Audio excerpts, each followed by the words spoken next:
Hello students, আমি Nitish sir জ্ঞানজ্যোতি coaching সেন্টারের পক্ষ থেকে তোমাদের প্রত্যেককে জানাই আরো একবার স্বাগত। তো স্টুডেন্টস, আজকে আমি তোমাদের সঙ্গে আলোচনা করব এনইপি 4 ইয়ার আন্ডার গ্র্যাজুয়েট প্রোগ্রামের অধীনস্থ যে সমস্ত ছাত্রছাত্রীরা বাঁকুড়া ইউনিভার্সিটির অধীনস্থ বিভিন্ন কলেজগুলোতে পড়াশোনা করছো থার্ড সেমিস্টারে, তাদের জন্য আজকে এসইসি হিস্ট্রি সাজেশন নিয়ে আমি আলোচনা করব।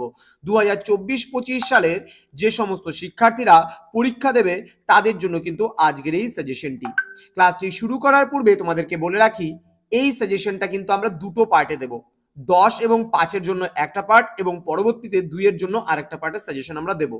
তো আজকে আমরা 10 এবং 5-এর আলোচনা করব। তোমাদের বলে রাখি, যারা এখনো চ্যানেলটিকে সাবস্ক্রাইব করোনি তারা অবশ্যই চ্যানেলটিকে সাবস্ক্রাইব করে পাশে থাকা বেল আইকন অল প্রেস করে দাও, যাতে নেক্সট টাইম থেকে কোনো ভিডিও আপলোড করে তার নোটিফিকেশন তুমি সবার আগে পেতে পারো। এছাড়া তোমরা যারা ভাবছো যে অনলাইনে আমাদের ক্লাস জয়েন করবে, তারা অবশ্যই সময় নষ্ট না করে আজই যোগাযোগ করো আমাদের অফিসিয়াল নাম্বার 7076398606 নম্বরে অথবা 6295916282 নম্বরে।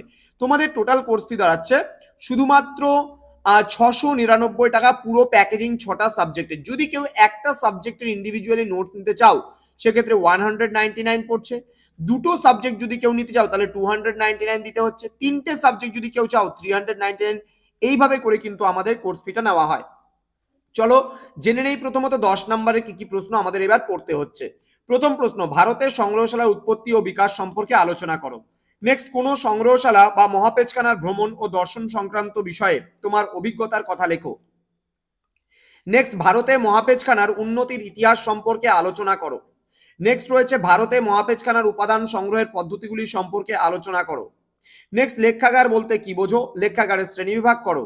নেক্সট, মহাপেজখানার সংজ্ঞা লেখো। ঐতিহাসিক অধ্যয়ন ও গবেষণায় এর ভূমিকা কি তা আলোচনা করো। নেক্সট রয়েছে সংগ্রহশালার বিভাগগুলি সম্পর্কে আলোচনা করো। নেক্সট, সমাজে সংগ্রহশালার ভূমিকা আলোচনা করো। নেক্সট, সংগ্রহশালার সংরক্ষণ এবং প্রদর্শন সম্পর্কে আলোচনা করো। নেক্সট রয়েছে ভারতের জাতীয় মহাপেজখানা সম্পর্কে আলোচনা করো। নেক্সট, তোমার মতে শিক্ষা ব্যবস্থার প্রসারে আর্কাইভ দ্বারা কি কিভাবে প্রচার করা যেতে পারে তা আলোচনা করো। নেক্সট আমরা চলে আসবো প্রশ্নমান 5-এর জন্য। প্রশ্নমান 5-এর জন্য তোমরা কোন কোন প্রশ্নগুলো পড়বে। প্রথম প্রশ্ন, গ্রন্থাগার ও মহাপেজখানার মূল পার্থক্যগুলি কি কি তা আলোচনা করো। নেক্সট, ইতিহাস অধ্যয়নে সংগ্রহশালার গুরুত্ব আলোচনা করো। নেক্সট, সংগ্রহশালার দ্রষ্টব্য বস্তু কিভাবে সংগ্রহ করা যায়। নেক্সট, ভারতের পাণ্ডুলিপি সংরক্ষণের দেশীয় পদ্ধতি সম্পর্কে আলোচনা করো। নেক্সট, উত্তর ও ঔপনিবেশিক ভারতে জাদুঘর পুনরুদ্ধারের প্রক্রিয়ায় কি কি অসুবিধা হতে পারে। নেক্সট রয়েছে মহাপেজখানার তথ্যাদি সংরক্ষণের পদ্ধতিগুলি কি কি তা আলোচনা করো। নেক্সট রয়েছে লেখাগার কিভাবে নিবন্ধীকরণ প্রক্রিয়াকে সাহায্য করে। নেক্সট, ভারতে অবস্থিত সংরক্ষণাগারের বিভিন্ন প্রকারভেদগুলি সম্পর্কে আলোচনা করো। নেক্সট, ইতিহাস গবেষণায় কোচবিহার প্যালেস মিউজিয়ামের ভূমিকা আলোচনা করো। নেক্সট, কি কি সমস্যার সম্মুখীন হতে হয় জাতীয় মহাপেজখানার নথিপত্র সংরক্ষণ করতে। নেক্সট, সংগ্রহশালার বিভিন্ন কার্যাবলী লেখো। নেক্সট রয়েছে ভারতের জাতীয় মহাপেজখানায় নথিপত্র কিভাবে সংরক্ষণ করা যায়। নেক্সট, ডিজিটাল আর্কাইভ মানে কি, এটি প্রাচীন সময়ের অধ্যয়নে কিভাবে সাহায্য করে। নেক্সট, ভারতের স্বাধীনতা সংগ্রামের ইতিহাস রচনা আর্কাইভের গুরুত্ব বর্ণনা করো। তো এই ছিল তোমাদের 10-এর এবং 5-এর সাজেশনস গুলো।